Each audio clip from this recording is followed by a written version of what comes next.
So last week we did the notion of limit, and we more or less completed the topic in that we thoroughly went through many kinds of limits, and I ended with a couple of theorems stating necessary and sufficient conditions on categories for a category to possess all limits, all small limits, or to possess all finite limits. So I want to start by not exactly proving those results, but at least giving you an intuition for why those results are true. So giving you the main construction that's needed there. And to do that, I think it's worthwhile recalling the general definition, but I'm not going to do it so much in words this week. I'm not going to spend so much time on it. I'll do it more in pictures. So let's see if I can try and use the boards in two panels rather than one, so we have more content on the board before changing from one board to the other. So we had the general notion of a limit in a category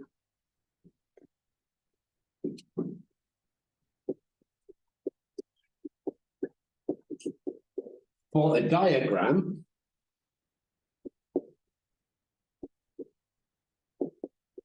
and a diagram was given as by a shape that was a graph, one of these quiver graphs, so a directed multi-graph, which we're just calling a graph here, so like a category without identities and composition, and a diagram is an interpretation of a graph in a category. So the vertices of the graph are labeled by objects, and the edges are labeled by morphisms in the category, and such a thing is a graph morphism from the graph to a category. And so a graph, let's do it pictorially, a diagram, let's do it pictorially. We can view the diagram as a collection of objects indexed by vertices of the graph, and a collection of maps between them indexed by edges of the graph. So it sort of looks like a collection like this.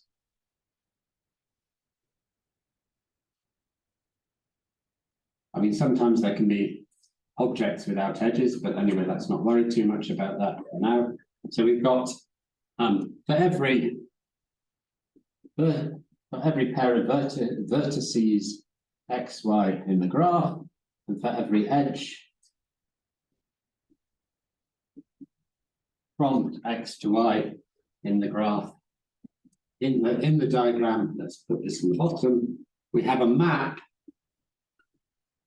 d sub e from the object corresponding to vertex x to the object corresponding to vertex y. So this is the map corresponding to the edge.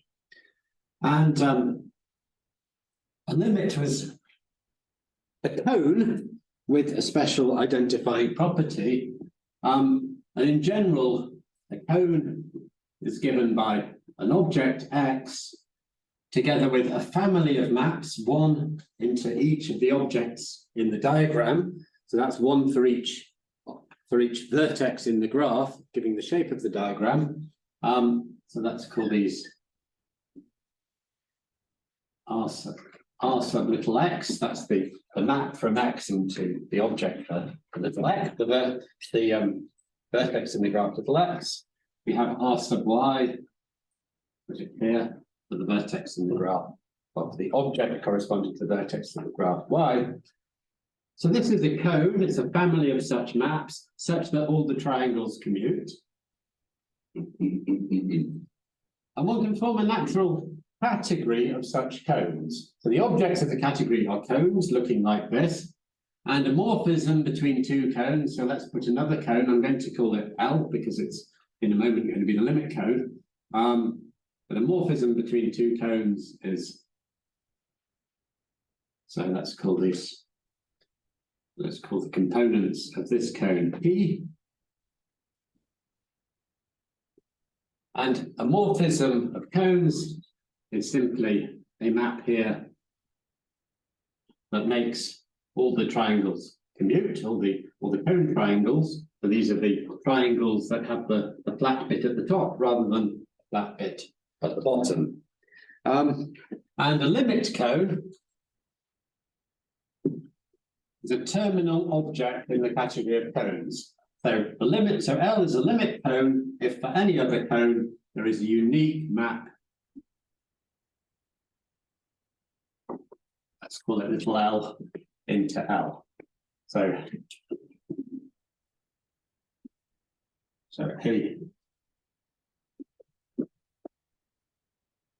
a cone L and the P maps such that for any other cone, I'm just calling it X and the R maps.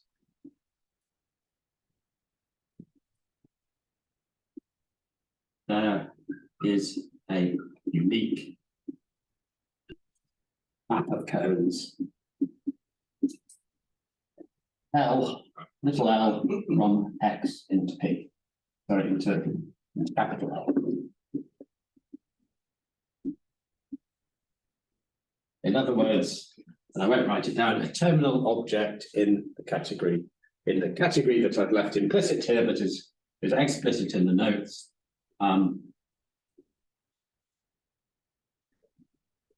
Okay, so the limit is defined to be this cone with this property, this universal property, as it's called. And we had lots of examples of limits last week. The one I skipped over from my notes, I'm actually going to do now in more detail, because it's an interesting construction and it's also very good motivation for the proof that's going to follow for the general construction of limits from products and equalisers. So this is a particular example of a limit, one that we didn't consider last week. And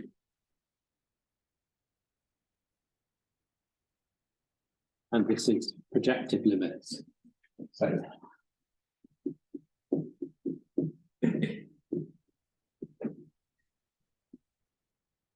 a projective limit is a limit for the diagram. I'm actually going the wrong way with my pen because we want to end somewhere here. And it's a diagram that's infinitely off to the left here, with arrows going backwards. So we're going against the flow of the arrows to infinity. So a diagram like this is going to be an infinite sequence of objects in the category, together with, and let me stick to my note, have the same notation, together with a sequence of, that should be a 1, sequence of maps between them. And so on. And the limit cone here is going to be given by some object L, and let's call them projection maps. You can often think of these maps as kind of projection maps. P0, P1, P2, P3, P4, and so on. The point is, it's an infinite diagram, so there's an infinite family of such maps that satisfies the property. I won't bother to write the rest of the structure in, such that for any other cone, so for any other object and sequence of maps, again, all these triangles here need to commute for it to be a cone, and for any other such cone with a sequence of maps where the triangles commute, there is a unique map from here to L, making all the triangles now with the faces on the bottom commute. So that's what a projective limit is. I want this example because I want to tell you what projective limits are in Set, so we can understand them. This is a construction that's useful in many situations. So in Set, the projective limit. One way of defining projective limits, they're all equal up to isomorphism. So the projective limit is defined by. So we've got an infinite sequence of sets and an infinite sequence of maps between them. And the limit is the set of those infinite sequences of elements. So let's call these little xi for I greater than or equal to 0, such that each element little xi comes from the appropriate set with the same index. So little x0 belongs to x0, little x1 belongs to x1, and so on. So each xi, little xi, belongs to the set capital Xi. And moreover, if you take the element little x2, say, and you apply the only function that we can apply to it here from the diagram f1, well, that will give us an element of the set capital X1, and we want that to be equal to the element little x1 that we've picked out. So and each fi applied to the I plus 1 indexed element of the sequence is the same as the xi in the I indexed element of the sequence. So this holds for all, so these conditions hold for all I greater than or equal to 0. Okay. And the P maps are just the projections onto the ith component. Okay, so just extract the relevant element from the sequence. So Pi applied to sequence little xi. So this, maybe I should change the indices here because this is a fixed I, the ith projection for the whole sequence of j's is defined to be x sub I, the I indexed element in the sequence. So before going on, there's just a nice pictorial way to understand this construction. So we've been looking at maps between sets. So let's draw it vertically. We've been looking at maps between sets, sort of, a set is like it's a collection of things, and a map between sets. You've got the elements here, and you kind of, to each element you associate its fiber. You've got the fiber of elements that get mapped to it. I'm not going to do color coding because it's going to get complicated as we go up. One would need nested colors. And here, well, let's make the nesting. So here we've got a map from x2 into this set. We can look at that as, well, we've got the fibers, sort of the pre-images of all these sets. And here we've got, say, the points inside. We've got the pre-images of these sets, and for each point inside, we've got the, this is partitioned into the, so these are sort of partitioned into the things that go, anyway. So the point is, for each element here, we look at the set of elements that's mapped to it, and for each of those elements, we look at the set of elements that's mapped to it. So you can view such a sequence of maps as like a forest of trees. It's a tree, each element here gives us a tree which is rooted here and then branches up to the fibers here, and each element here branches up to the fibers above. So it's a forest because it's not really a forest, there's only 3 of them in this case. Anyway, it's a collection. Very good. A grove. Yeah. A grove, yeah. Grove is something of the sea, yeah. I mean, that's a grove of trees. Very good. Anyway, let's not get into terminology. They're infinite trees. They've got infinite, well, potentially at some point you might have an element with pre-image 0, in which case it's not infinite, with an empty pre-image. But what this construction is, that this projective limit is the set of all infinite branches through the tree. So if you have have an empty preimage, you don't get into the infinite branch. Okay. And this kind of construction is useful in a lot of places. So just to mention something, we haven't mentioned probability theory so far in this course, but just trying to remember the Morgorov's extension lemma, which says if you've got a consistent family of probability measures, you can extend it to a probability measure on sequences in some sense.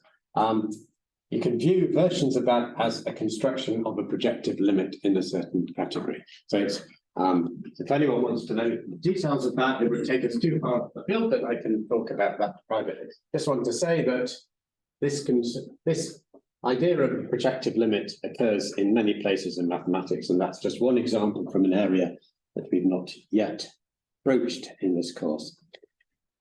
Right, so that's an example of limit, but as we saw last time, somehow one doesn't need to consider projective limits specially, because last time I stated a theorem, and let's find the right remote control. And that theorem from last time was, well, I'm going to write it in a briefer fashion than we did last time. So the theorem is a category has limits. And by limits, we mean limits for small diagrams. So for limits for diagrams in which the graph is small, there are a set of vertices, and for every pair of vertices, there's a set of edges between them. So it has limits if and only if IFF, it has products and equalisers. So remember, products and equalisers were very special limits.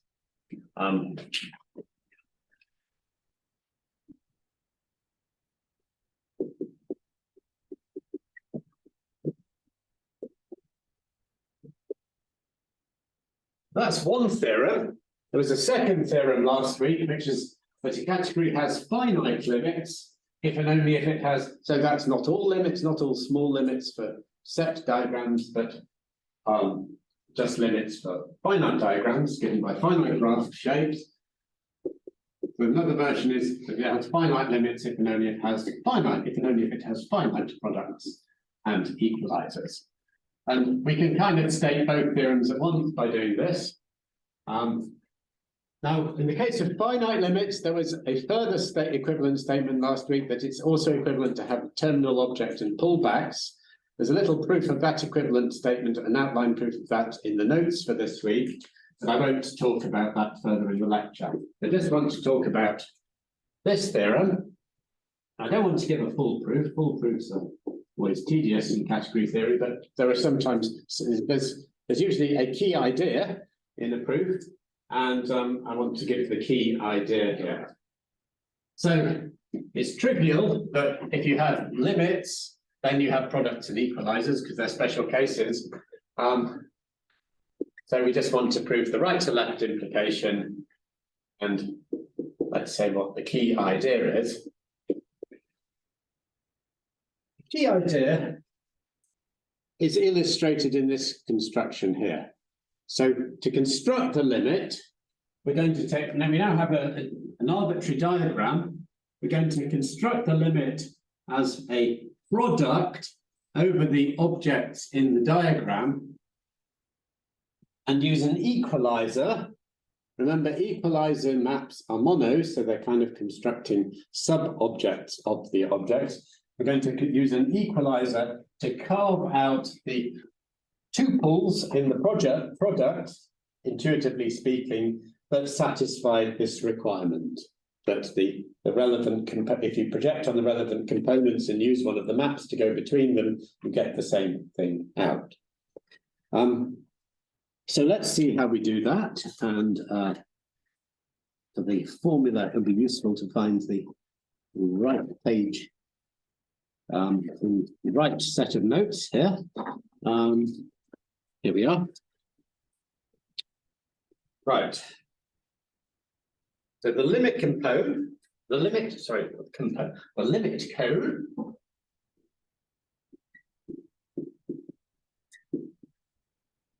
is, well, what we're going to do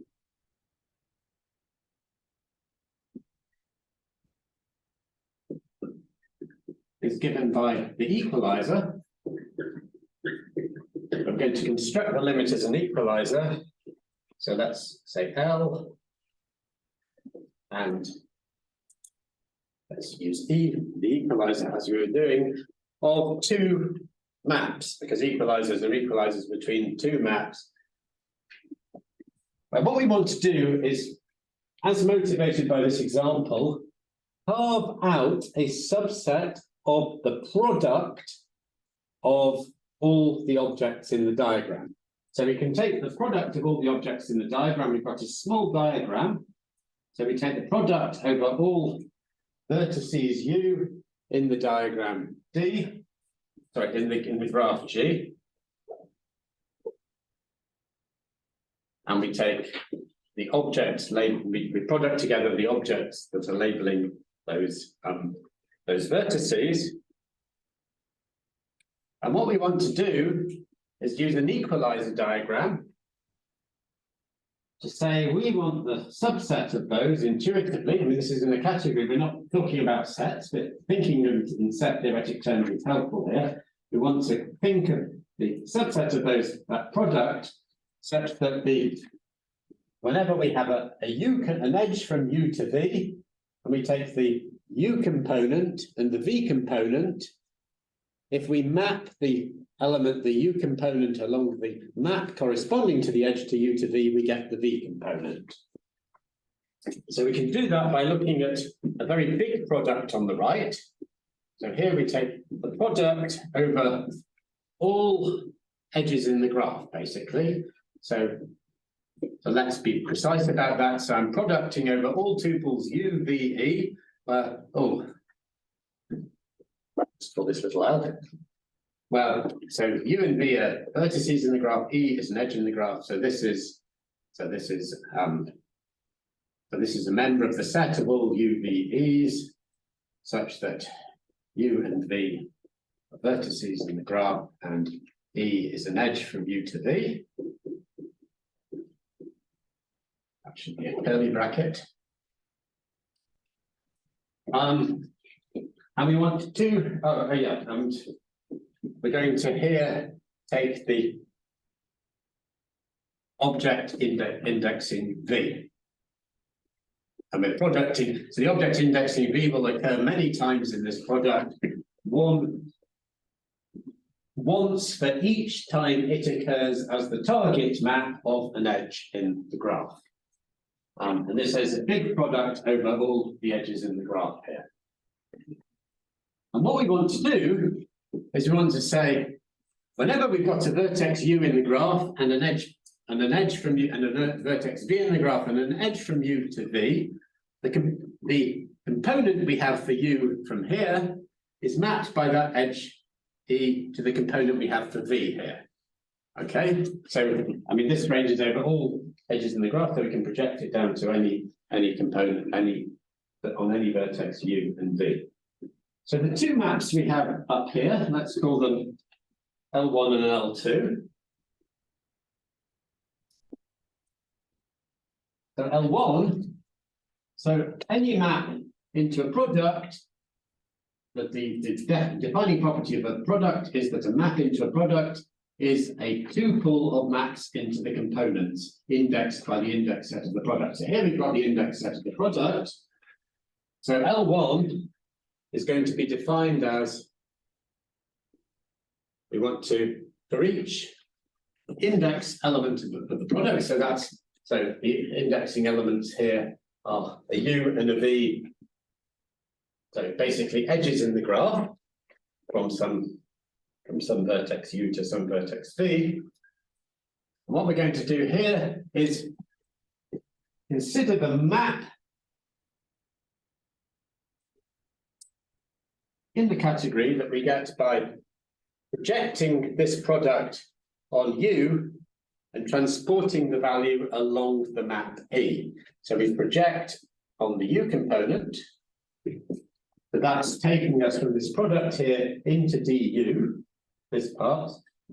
So remember, little pi is the standard notation for projection here on an index element, and the index element is the vertex of the graph. So this projects us down to the object DU. I mean, maybe let's even draw it. It's worth drawing this. So we've got the product over U's at the DUs. We've got pi sub U takes us down to DU itself. And now if we go along what the diagram has, the map that the diagram has from the edge for the edge E, from the object for U to the object for V. So we're going to compose those two maps. So here we compose with DE. And L2 is just going to be the other map to the vertex DV that goes directly there, just saying take the component on V from here. So here we have L2 is DV. Sorry, it's the tuple of, so not DV, pi sub V.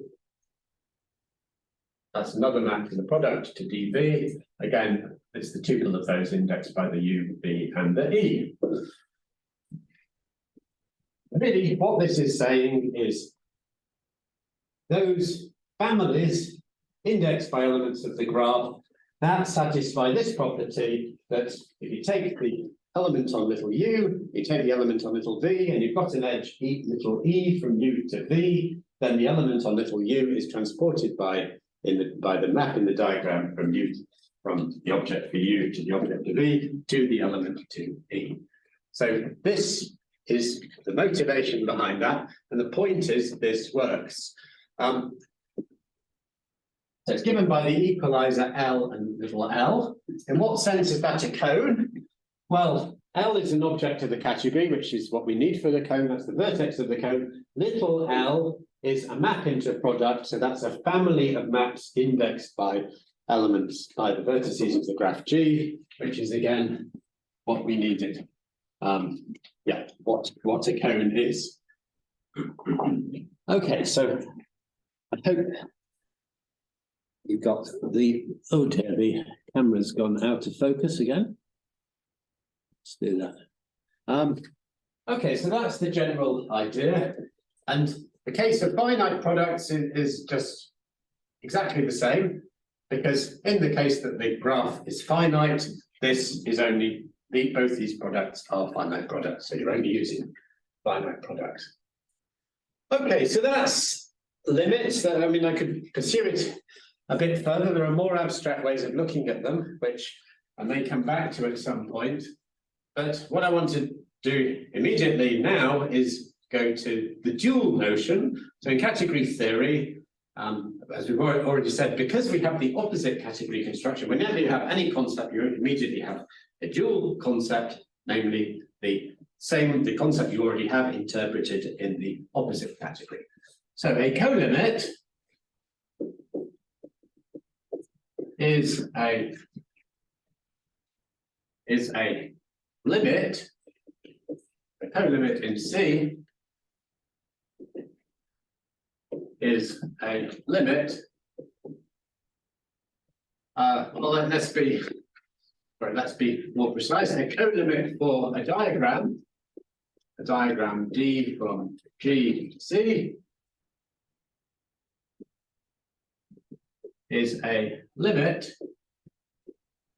for, I want to take a limit in C of, so we better take the D diagram from the opposite graph into C of. That's how we can get a diagram in C of. Some people call this functor D op. I mean, the way I've defined functors, it's actually specified by exactly the same data as D, so it doesn't really matter whether we put that up there or not, and just we need to know what we're dealing with. Anyway, it's the opposite functor into the opposite category. So the colimit is just a limit in the opposite category. Oops.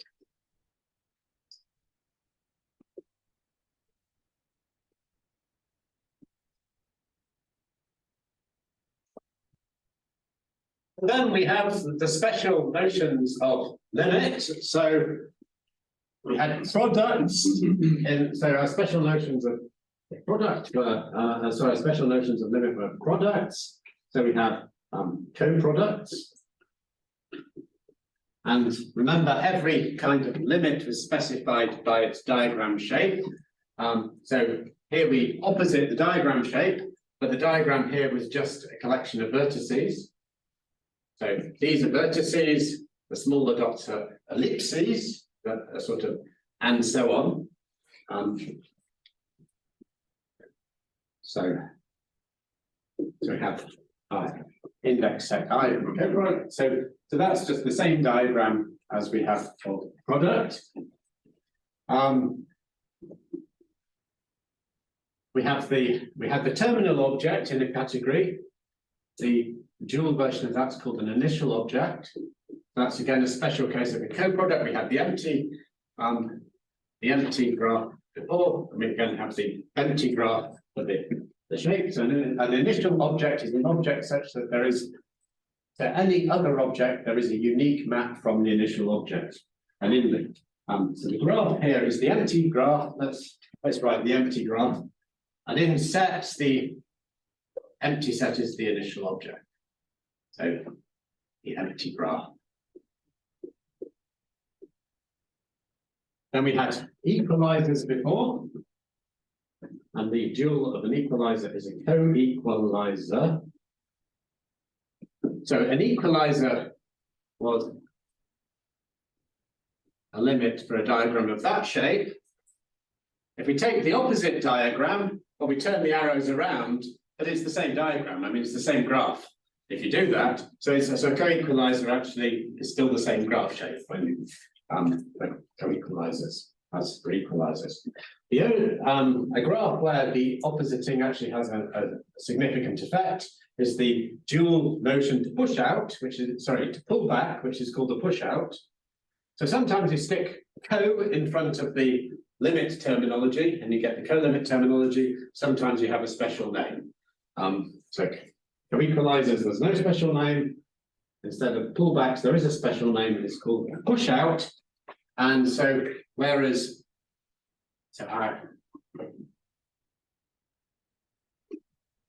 our limit diagram, so our pullback was a limit for this diagram for a co-span. We turn the arrows around, a push out becomes a co-limit for a diagram of this shape. So a co-span. Let's actually make it horizontal so I've got a bit more space. And instead of projective limits, we have what are called direct limits. I mean, one uses the word direct limit much more generally than this also for an arbitrary co-limit, but anyway, and this is also a special case of what's called filtered co-limits. But anyway. So actually, yeah. So this is supposed to be very neat that this is the infinite sequence of arrows where now we're actually following the direction of the arrows. So we just turned the inverse limit diagram around. And actually the word direct limits here, so it's used more generally to mean co-limit in general. So it's weird because it says, it's kind of weird because it uses the word limit rather than co-limit. But nonetheless, if you say direct limit, you mean co-limits, whereas limits are often something called inverse limits. So in mathematics, so it looks weird that we say limits rather than co-limits, but perhaps the right perspective on this is that category is weird in its use of limit and co-limit, because actually in mathematics, this kind of construction was called a limit before category theory existed. And then category theorists came and started calling the dual construction limits, and it was a bit messy, the terminology. So then, in order to emphasize that these kind of original limits are not the same as co-limits, we sometimes use inverse limits to mean limits and direct limits to mean co-limits. And this is a standard example of a situation in mathematics that exists, that there are many examples of before. We've all considered diagrams of this shape. So sort of, for example, you've got a growing sequence of an ascending sequence of subsets of something that, so the sets are getting larger and larger, and then you take the union of all of them to get a sort of limiting set. That's an example. Can be construed as an example of this. Anyway, so these are examples. What I want to do, just using this very general notion, is just by very definition, we've got a colimit as a limit for in the opposite category for the corresponding opposite diagram. We automatically get the theorem that tells us that a category has colimits, all small colimits, or finite colimits, if and only if it has finite coproducts and, well, finite if we're talking about finite ones, and coequalisers.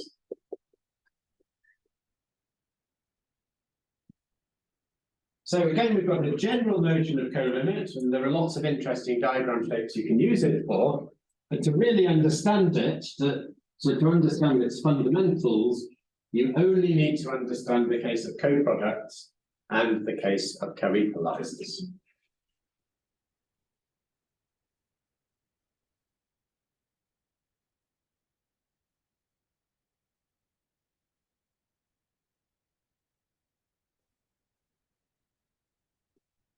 And so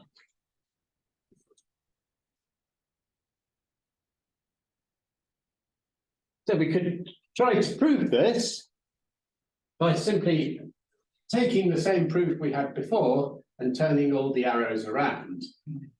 And that works, but essentially you don't need to do that, because once you've done the proof once, well, you just transport the result to the opposite category, and that gives you the theorem immediately. So if we want to prove, suppose a category's got finite coproducts and coequalisers, we want to prove it's got finite colimits. Well, if it's got finite coproducts and coequalisers, its opposite category has finite products and equalisers, therefore its opposite category has finite limits, therefore the original category has finite colimits. So we don't need to redo the proof. We simply have a proof already just by this definition by dualization. So in this case, people just say by duality. And it's a very nice, concise way of proving results. So in a sense, one could leave it at that with colimits. But we want to understand what colimits are, really. And to understand what colimits are, we need to see some worked examples in categories of interest of what these colimit constructions amount to. So maybe, I mean, rather than starting on that now, maybe it's good to take an early break, and we'll start again at 10 past, because we're breaking at before 11 o'clock, if that's okay. Yeah, so we resume at 10 past.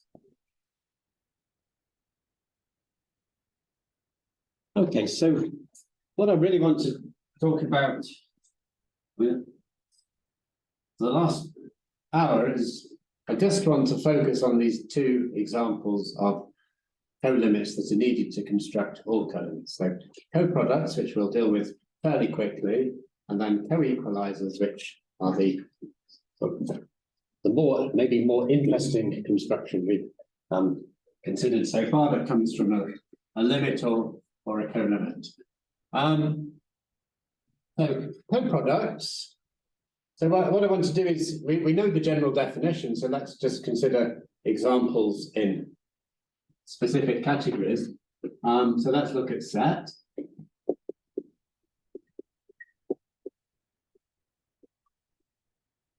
So in sets, sorry, did I start the recording? Yeah. So in sets, the coproduct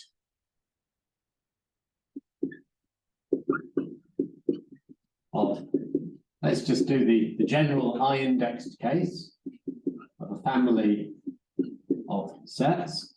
So actually, before giving the definition, one often talks about the coproduct, and really it's in some sense it's a coproduct because a coproduct is a cocone with a universal property that determines it up to. So I should say, whereas a limit was a cone, we've now turned the arrows around, so we talk about a cocone. But anyway, we'll see what that means in a moment. So a coproduct is a cocone with the universal property that for any other cocone, there's a unique cocone map from the colimit cocone and the coproduct cocone to the other cocone. Because that determines it up to isomorphism, although there are many cocones, one's talking about the because it's determined up to isomorphism. So any one is as good or is equivalent to any other. So coproduct of a family of sets is simply given by the cocone. So we want a vertex and then now a family of maps into from these objects into the vertex rather than out of the vertex, which we had in the case of limits. So it's simply the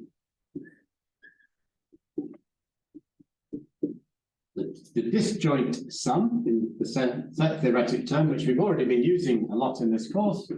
So that, anyway, just to remind you, this is the set of pairs where I comes from the index set and X comes from the ith indexed element of the family of sets.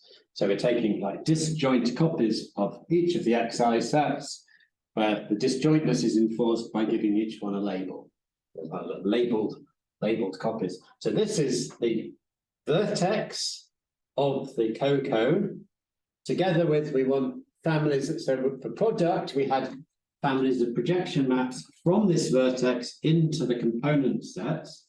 And for the coproduct, we want the maps in the other direction. So together with family of maps. So for each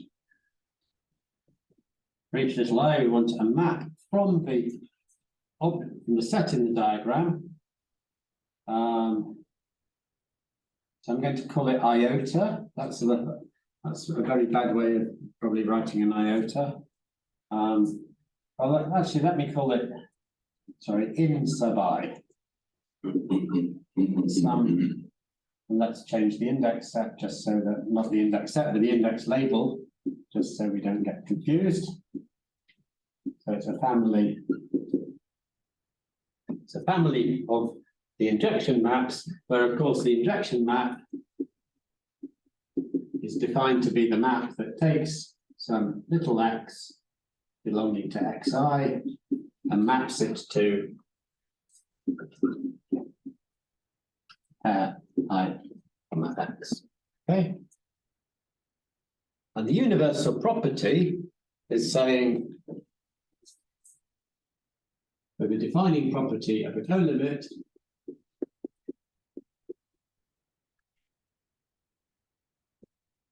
so it says whenever we have a cocone for the diagram, so this is the diagram. So it's for any cocone. So a cocone is a family of maps. It's an object, let's call it Z, and a family of maps now because it's a cocone from the objects in the diagram into Z. So for any cocone, that's a map, family of maps. Let's call each one little f of I of Z.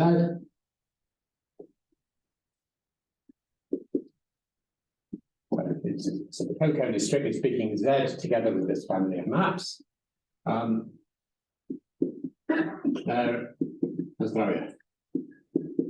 So there exists a unique map, let's call it H, on coproduct. And what we're claiming is the coproduct to Z. Let's put the function, but anyway, it's a map in sets. So that's anyway, we use the category theoretic notation. such that all the triangles commute from the one cocone to the other. So,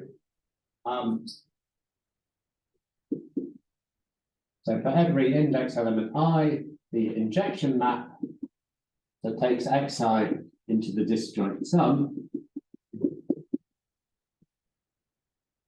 So that's the colimit cocone. We want that to be map of cocones to the cocone that we've assumed.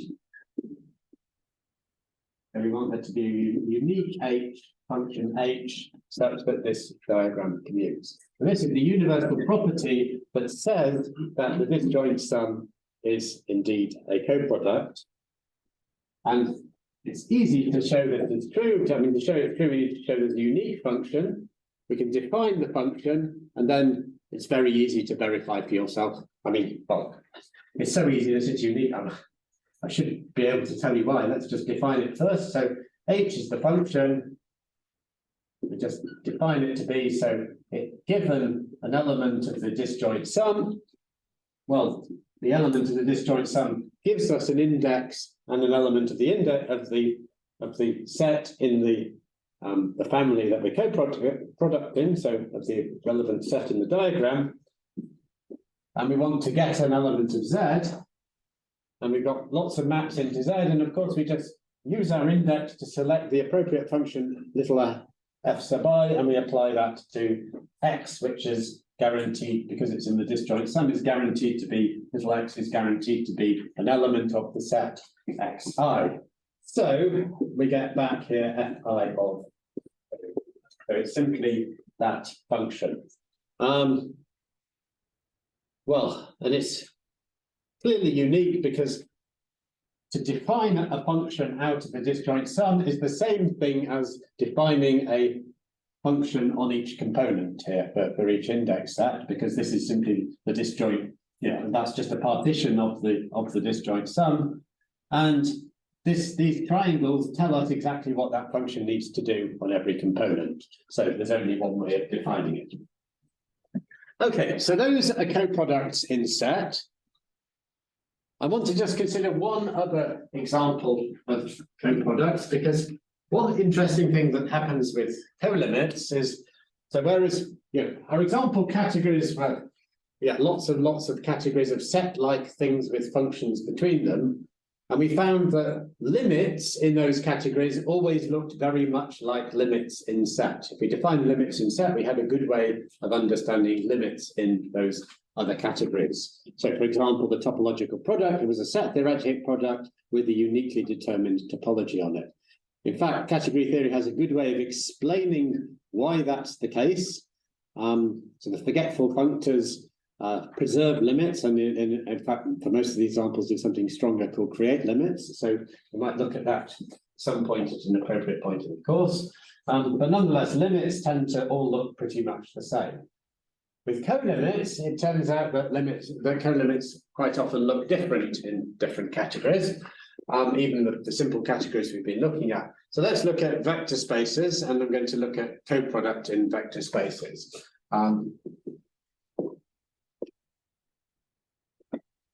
And let's just look at finite coproduct in vector spaces, and I'm just going to look at the binary one. So the question is, what is the binary coproduct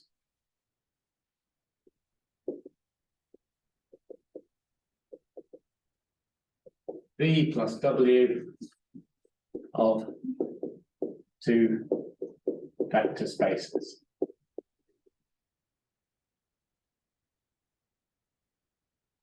Can anyone give me an immediate answer?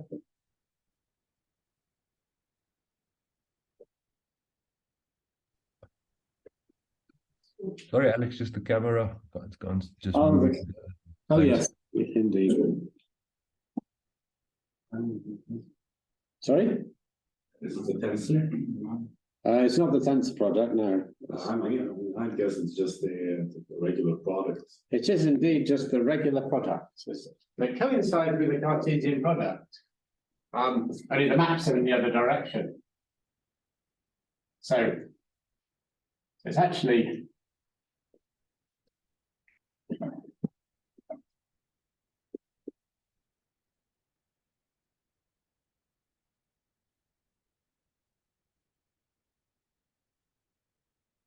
let's see why that works. Well, we need a maps from V, linear maps from V to V times W and W to V times W. Now in sets, we wouldn't in general have a canonical such maps. In fact, in sets, one of these factors could be empty and we wouldn't have any map at all if one's non-empty and the other is empty. And even if you have non-empty sets, there's no sort of canonical choice of a function here. But in vector spaces, there is a unique linear, well, sorry, not unique, there's also not a unique linear function. There's a unique one that's going to work in this case. I mean, it's not a unique function because the mapping to zero, constantly mapping to zero is always a linear function. But here we've got the map that takes a little v to pair v comma 0. Because we've got 0 elements, here we've got the map that takes a little w to pair 0 comma w. Okay, and if we've got any other vector space, u, I guess u, we're going through u, v, and w. And if we've got, so we want to check that this really is the coproduct. So let's suppose we've got linear maps, linear transformations here, f and g, from v to u and w to u. We want to show there's a unique map here, linear transformation that makes these diagrams commute. Well, clearly it has to map all vectors of the form 0 little w to g of u. And it has to map all vectors of the form v0 to f of v. And it has to be linear. But any vector here is uniquely the sum of a vector of the form v0 plus 0w. So here we simply map a pair vw. So it's forced, we're forced to map that to, this is the sum of v0 and 0w, so we're forced to map this to f of v0 plus g of 0. So that's a v there, it looks like a 0, to g of 0w. Okay, so that's cool.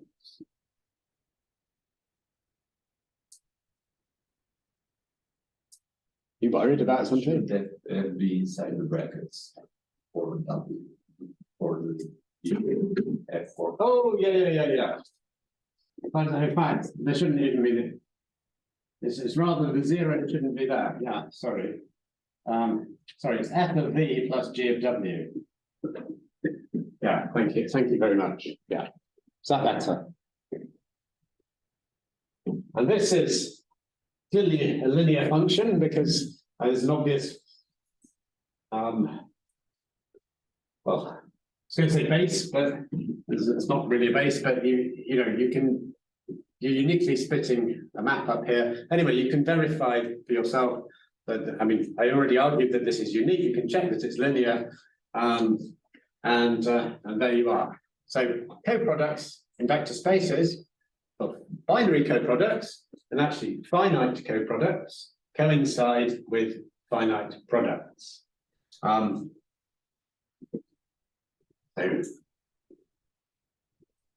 finite products and coproducts coincide in a certain sense. So vect has finite byproducts, as they call it. It's a funny word here because a byproduct in English, as a byproduct of an industrial process, is something that's made in addition to the thing that you are intending to make with the process.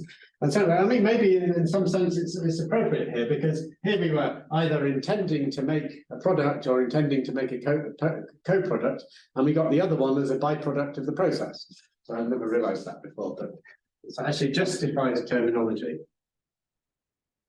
Yeah, I was just thinking if we used actually the universal property definition of the Cartesian, of the product, and we wouldn't need a choice of basis here. So No, we're not using a choice of basis here. I mean, We've got the product here, so there's no choice of basis at all involved here.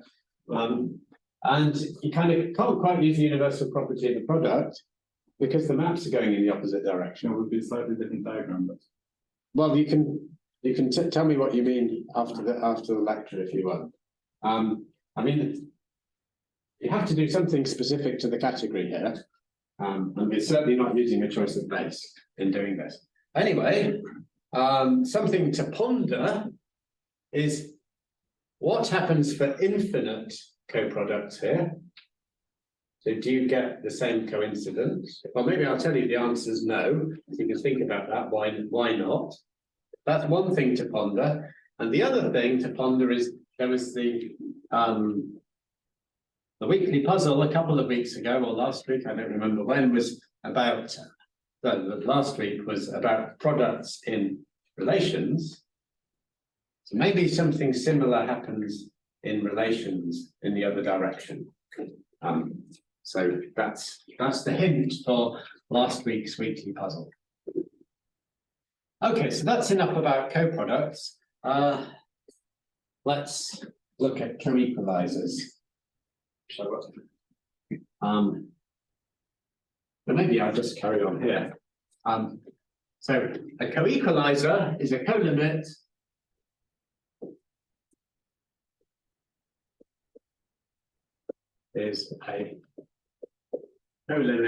for the same diagram shape that we had for an equaliser, because when we turned the maps around, it stayed the same diagram shape. So it's a colimit for a parallel pair. So what's such a colimit? So i.e. it's an object Q together with a cocone, which is part of the cocone, that's the vertex of the cocone. So the cocone is going to be maps from X and Y, but just like with the equaliser, the map from Y already determines the map from X, so we only need to consider the map from Y. So it's together with a map from Y to Q, such that for any other cocone, there is now, because it's a co-limit, there is a unique map from the co-limit to the cocone. So for any other, for any, oh, sorry, I've missed something. So let's call the map little z to z.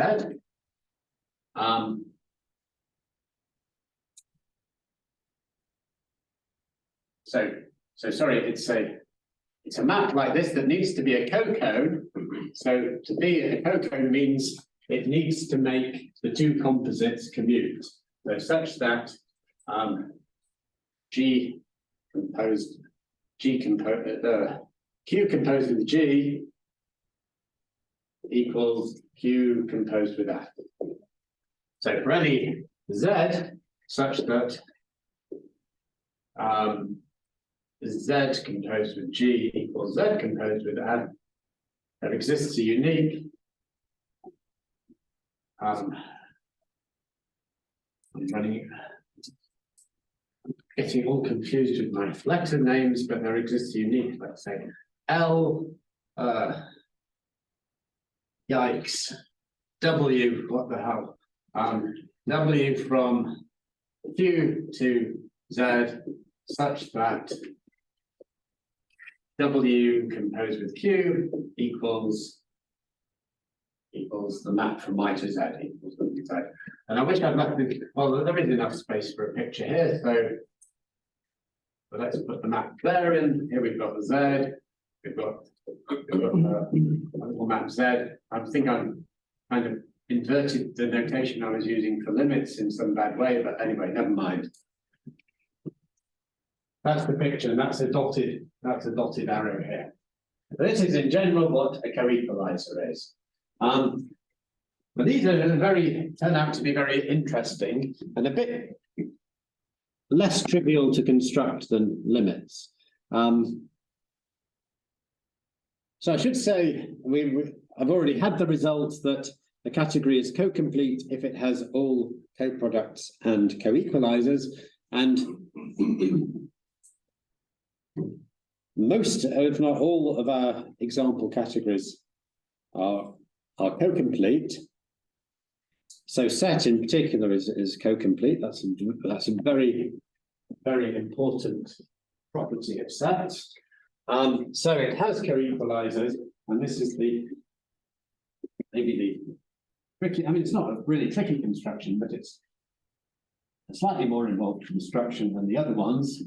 And then I want to then illustrate. So I'm going to do this in set, and then I want to illustrate how this is in fact, this construction in set is actually very paradigmatic for arbitrary categories.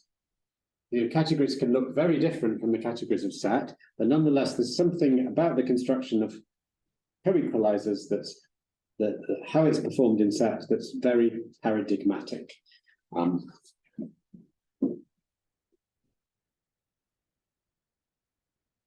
I don't think that's actually the right word. So paradigmatic means sort of according to a particular paradigm.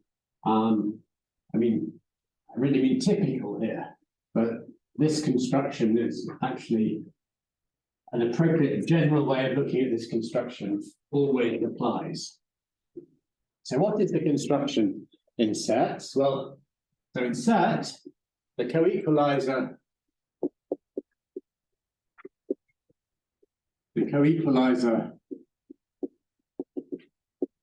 of two maps F and G X to Y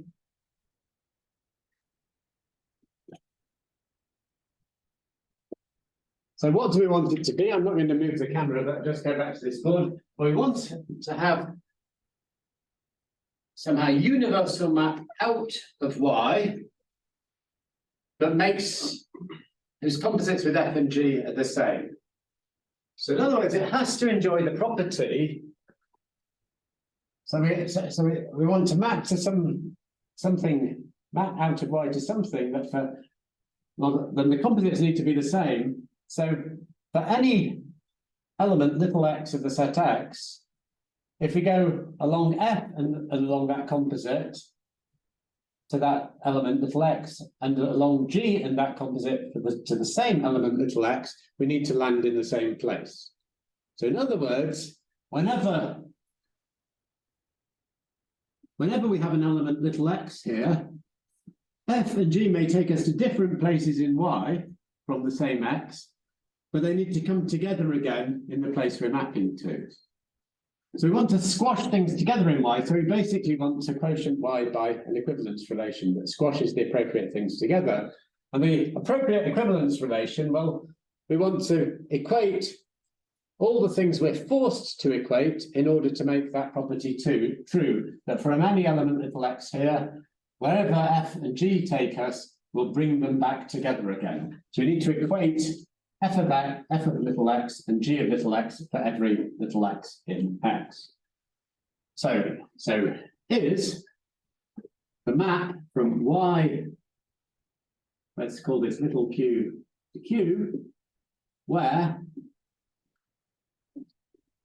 Q is defined to be the quotient of the set Y by equivalence relation, where so this is a relation, so we can view it as a set of pairs on pairs of elements of Y, is the smallest equivalence relation.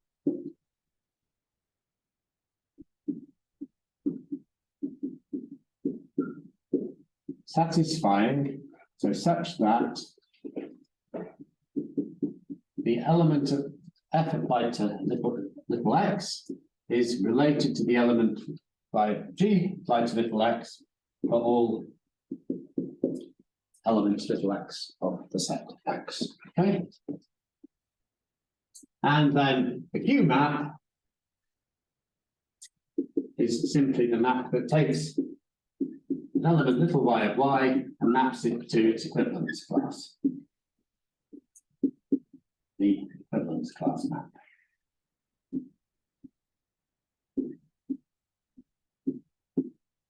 Okay. A bit more involved.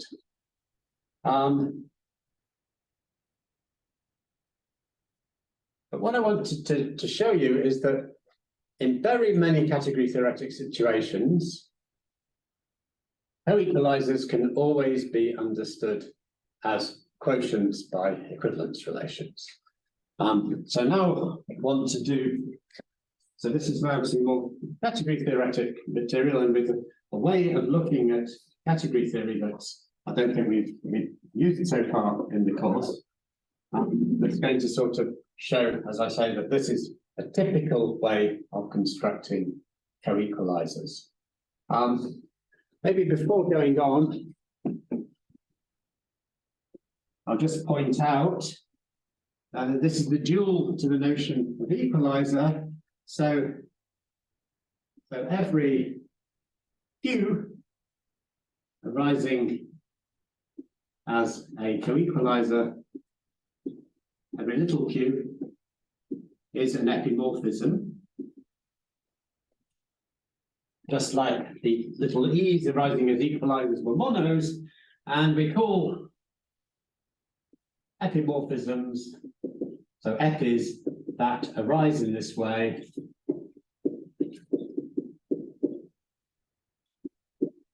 regular epis.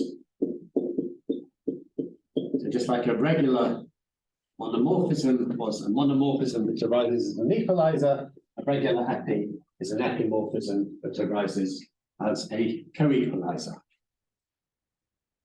I want to show that regular epis are very closely related to quotients of equivalence relations.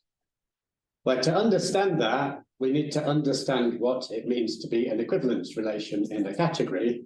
And to understand that, we need to understand what it means to be a relation in a category.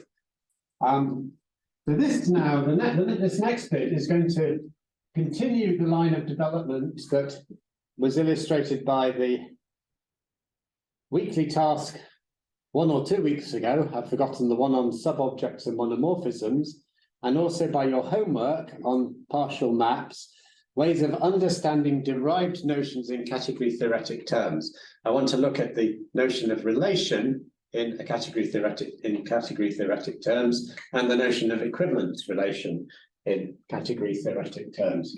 Well, a relation can be viewed as a subset of a product. So in category theoretic terms, a relation is going to be a sub-object of a product. In other words, something represented by a monomorphism into a product. And in fact, a monomorphism into a product is the same thing as a jointly monic pair into a binary product. It's the same thing as a jointly monic pair of morphisms. And the advantage of that latter formulation is you don't need to have products in your category to state what it means to be a jointly monic pair of morphisms. So, a representative for a relation between x and y. So these are objects of the category C. In category C is a jointly monic pair. Let's call it R sub 1 to x and R sub 2 to y. Or if you like, a span that has vertex R. But with the additional point that it's jointly monic. And remember, joint monicity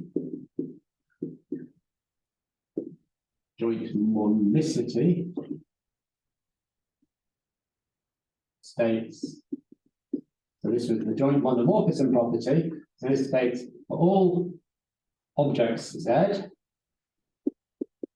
and for all maps little z into R. Sorry, that little z looks horrible. Let's make it nicer.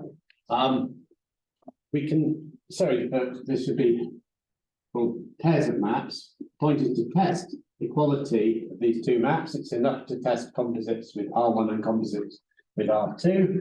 So it's then the implication that if the composites with R1 and R2 are the same, so if X composed with R1, sorry, that's the wrong way around. If R1 composed with X, I'm not going to write the composition symbol equals R1 composed with Y, and R2 composed with X equals R2 composed with Y, then X equals Y.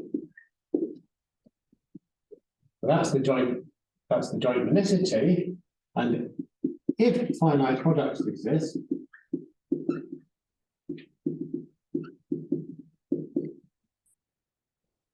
then it's equivalent to then, so this says then, my writing is getting bad, it's equivalent to saying the paired map x, little x and little y, so this is from R to x times y is a mono. Okay. So the idea is we're basically capturing the idea of being a subset of a product, of the product, by being a sub-object of the product. And in the weekly exercise, however many weeks ago, like probably last week, anyway, a sub-object is represented by a monomorphism. It's an equivalence class of monomorphisms. In the same way, we can define what it means. So this is a representative for a relation, and we can define what it means for two relations to be the two representatives to give the same relation.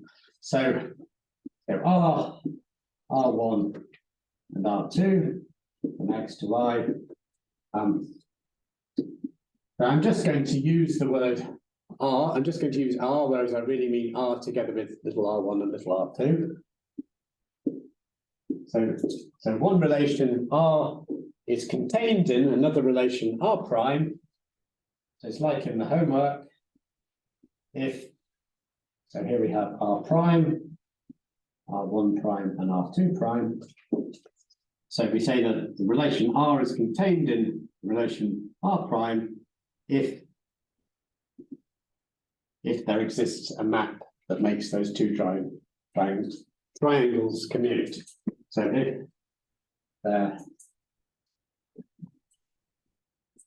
if there exists a map as in diagram, I won't give it a name. And we've seen this in the homework, something similar. And again, we'll say that R is equivalent to R prime if both relations, if they're included each way. So just like in the homework and partial maps. So if R is less than or equal to R prime and R prime is less than or equal to R. And just like in the homework, because these maps are jointly monic, if there exists such a map, it's unique. And if there exists a map in both directions, they're isomorphisms and they're inverses to each other for exactly the same reason as in the homework. Okay, so we've got the notion of relation. One thing I want to point out is this idea of sort of the way we've expressed joint monicity and the way we've done a lot of definitions, we consider a unique map, sorry, not a unique map, we consider all maps from all objects Z and all maps from Z to R. And essentially in doing so, we then give definitions that pretty much agree with the definitions in set, except in set we use elements of sets, and we're replacing the use of elements in sets with maps from an arbitrary object Z into the objects we're talking about. So here we're kind of looking at elements of the we want to look at somehow pairs, which are like elements of R. So we view an element of R as a kind of pair of X and Y, because it's kind of it gives us an element of X and an element of Y in a unique way, if we were thinking of elements. And instead of thinking about pairs belonging to R, we think about maps into R from an arbitrary object set. Now in set, every element of a set is a map from a singleton. Elements of sets are in one-to-one correspondence with maps from singleton sets into the object. In a general category, it's not necessarily the case that maps, I mean, you might have a terminal object, you might not. It might not really play any special role in the category if you have it.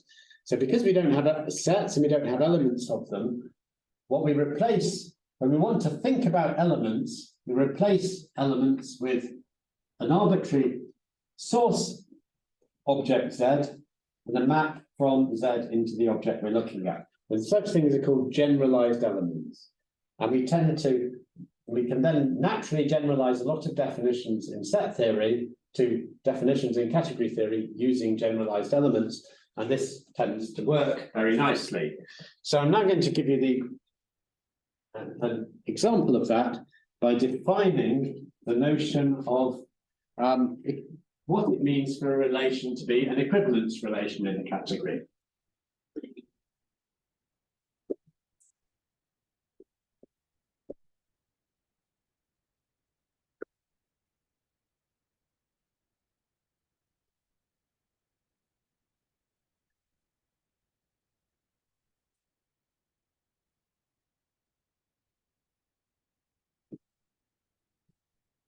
So given a relation R. Sorry, Alex, camera. Thank you.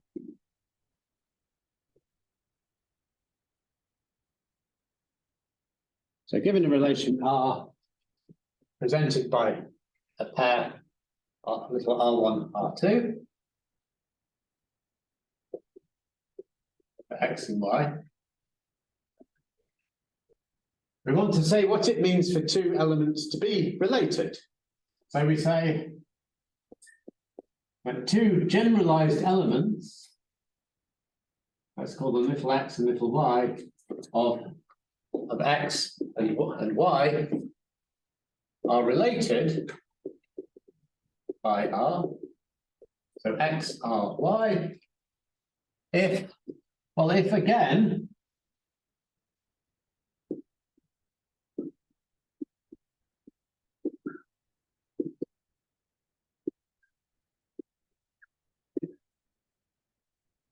again, we have, well, now the arrow goes in this direction. Did it go? Yeah, it went in that direction before. So if there exists a map from that fills in here.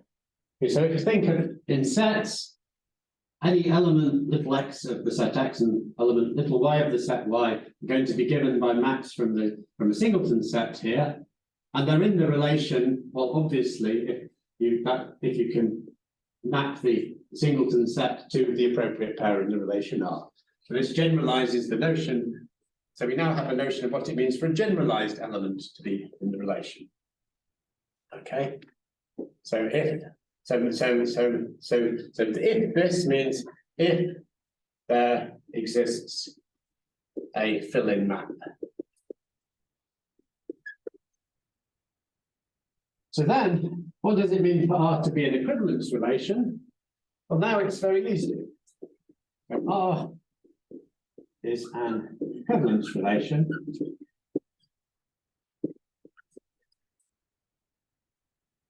if, well, simply for all Z, little z, well, let's call them X. So for all X, so now this is,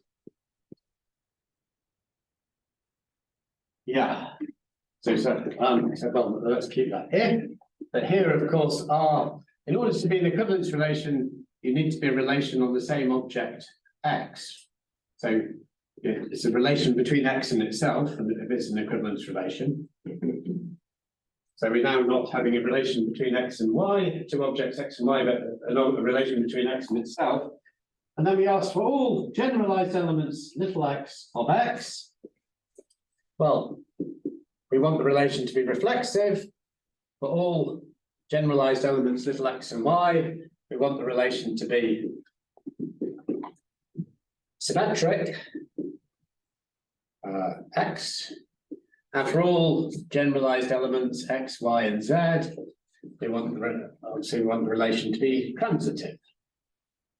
Sorry, of course I should say we want the relation to be transitive. That is for all elements little y, x, y, and z. The following implication holds, which so the one that you all know. So if x is related to y and y is related to z, then x is related to z.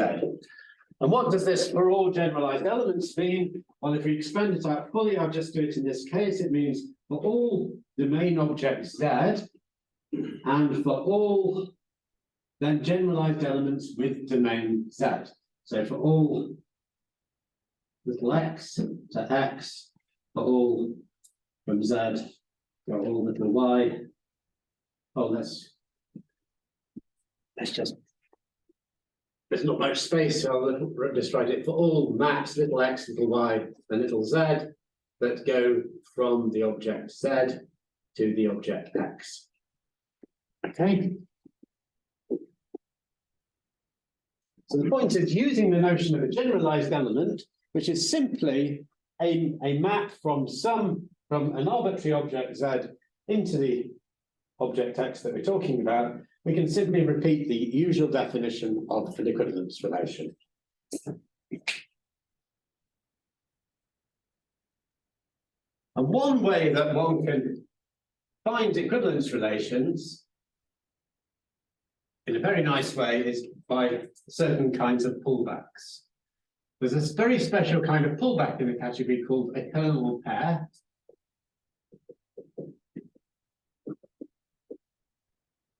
Of a map from x to y.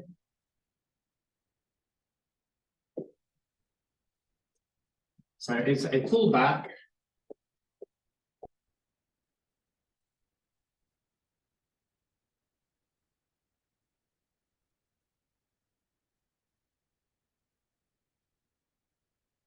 of a map with itself.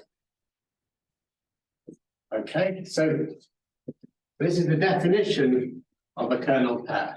Kernel pair of a map F is the pullback, if it exists, of a map with itself.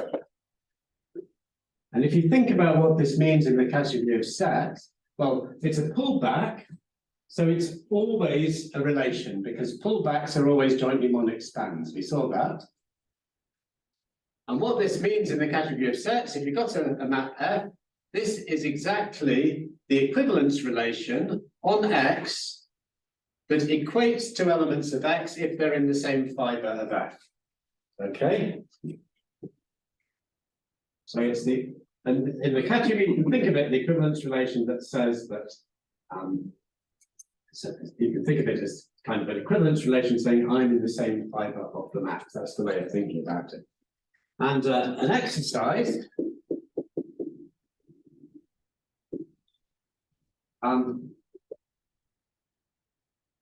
There's a nice characterization of monomorphisms in terms of kernel pairs, which is that F is a mono if and only if the pair of identity maps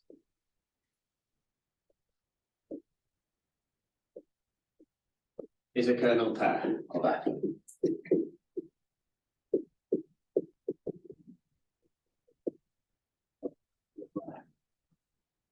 And there's a nice way of thinking about that. I mean, we're looking at this as a way of expressing the equivalence relation of fibers. Our idea of a monomorphism is that it's fibers, when they're not empty, are singletons. Okay? And the pair of identities being a kernel pair is exactly saying this equivalence relation that's equating objects in the same fibers is the identity relation on the set. Okay, so fibers, so this is kind of saying fibers are singletons, and this is saying F is a mono. So in the category theoretic language that we have, being a mono does correspond to fibers being singletons. The second property is that any kernel pair is an equivalence relation. That's really obvious. I mean, it's it's maybe not obvious, you don't see it but immediately, but when you prove it, it's once you see it, it's obvious. Any kernel pair is an equivalence relation.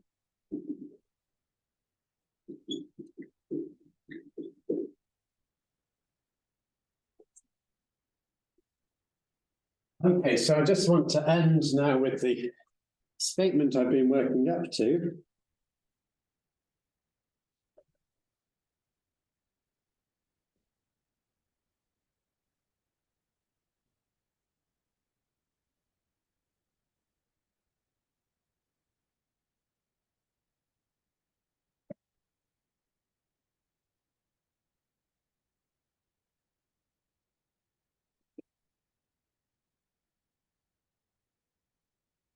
I don't know,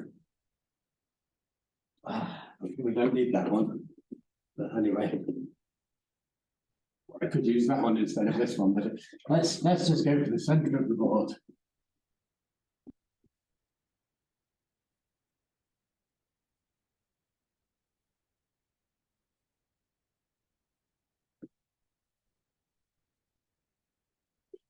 A proposition, and this is a nice thing for you to think about proving, if you want to. This is not a completely trivial result, but it's still a totally follow your nose result.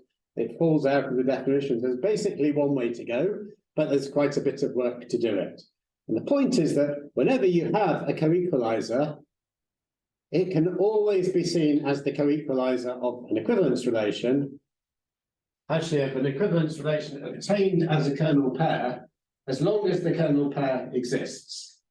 So as long as if the category has pullbacks, it's guaranteed to exist, but it actually only needs to have this one kernel pair for this result to be true. So the statement, so the first one is if y, let's call it little q to q, is a regular epi, so it arises as the coequalizer of something, and q has a kernel pair, so this particular pullback exists. Let's call that R1, R2, or the rest to X. So the X here, sorry, to Y. So the equivalence relation of Y now. Then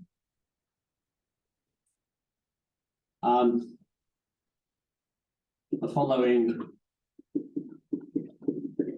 is a coequalizer diagram. So I'm just saying that I just want to draw the diagram, but all I'm saying is that little q is the coequalizer of R1 and R2. So that should be R, Y, little q, q. Okay, so any regular epi can be understood as a coequalizer of a specific, of its kernel pair, which is the equivalence relation that kind of states that elements are in the same fiber of Y.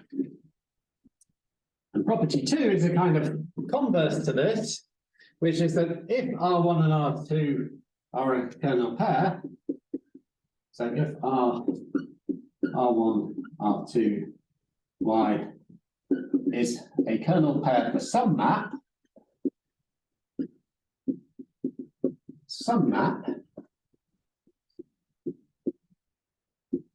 and it has a coequalizer, and that parallel pair has a coequalizer, let's not say it, and has a coequalizer, that diagram, then it is a kernel pair for its coequalizer.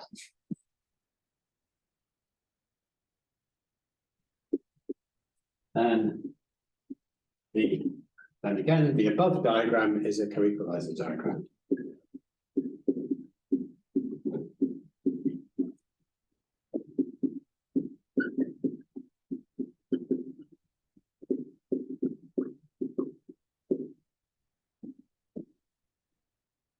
So the point of the first one is no matter in what way we find Q as a regular epi, we could replace the original diagram with the particular diagram given by the kernel pair. So it's always the regular epi generated by a specific equivalence relation, whereas the first diagram didn't even need to be a relation, let alone an equivalence relation. The point of the second one is whenever you've got a kernel pair, that's some nice equivalence relation defined in this way as a kernel pair. There's a canonical way of viewing it as a kernel pair, namely it's always the kernel pair of its coequalizer diagram. And these two properties, these illustrate a very nice relationship between a limiting property, kernel pair, and a co-limiting property, coequalizer. There's a sort of nice symbiosis here between the two notions. It's actually quite an important feature in many situations in mathematics. It's useful to consider those two things in combination. And because of this, these diagrams have a name. This is called an exact fork. So it's an exact fork. This means little q is a coequalizer of this pair, and this pair is a kernel pair of this map on the right. It's called a fork because this is the handle of the fork, and these are the prongs of the fork, and hopefully that's put us in a mood for lunch. Sorry? That fork should have the arrows. Are you saying this should be a code fork? Yeah. Probably. I think people call this exact fork. So, you know, I think there was quite a debate in category theory in the early days about the co and non-co terminology, and like a fight. There are even old textbooks that have limits and co-limits inverted. I think the other way around, and there was a similar thing between left and right, which we haven't quite got to left and right yet, but that's going to come very soon. Anyway, so nowadays things have standardized, but maybe in the case of fork, it's not the best direction. Who knows? Anyway, I'm sure you're hungry, so which is another way of saying I'm hungry. So let's call it a day. I'm going to stop the recording.